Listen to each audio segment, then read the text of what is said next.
ത്രിയേക ദൈവത്തിന് സ്തുതി. എല്ലാവർക്കും ഹെർമിറ്റ്സ് ടോക്സിലേക്ക് സ്വാഗതം. വൃദ്ധസദനങ്ങളുടെ എണ്ണം പെരുകുകയും എല്ലാം ഹൗസ്ഫുള്ളായി തുടരുകയും ചെയ്യുന്ന ഒരു കാലഘട്ടത്തിലാണ് ഞാനും നിങ്ങളും ജീവിക്കുന്നത്.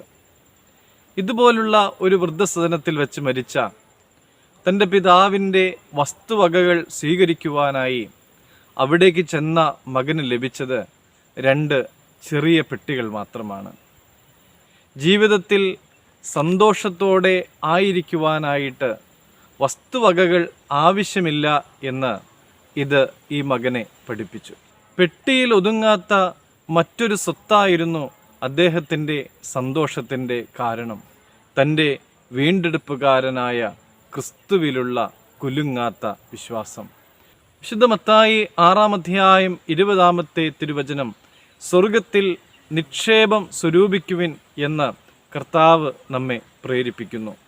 വീട് സ്വന്തമാക്കേണ്ടെന്നോ കാറ് വാങ്ങേണ്ടെന്നോ ഭാവിക്ക് വേണ്ടി കരുതി വെക്കേണ്ടെന്നോ അല്ലെങ്കിൽ വസ്തുവകകൾ ഉണ്ടാക്കേണ്ട എന്നോ ഒന്നും കർത്താവ് നമ്മളോട് പറയുന്നില്ല.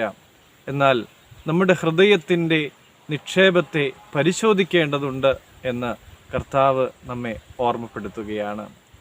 മറ്റുള്ളവരെ സ്നേഹിച്ചുകൊണ്ട് ദൈവത്തെ സ്നേഹിക്കുവാനും വിഷമിച്ചിരിക്കുന്നവരെ കേൾക്കുവാനും അവരെ ആശ്വസിപ്പിക്കുവാനും അവർക്ക് വേണ്ടി പ്രാർത്ഥിക്കുവാനുമൊക്കെ നമുക്ക് സാധിക്കണം.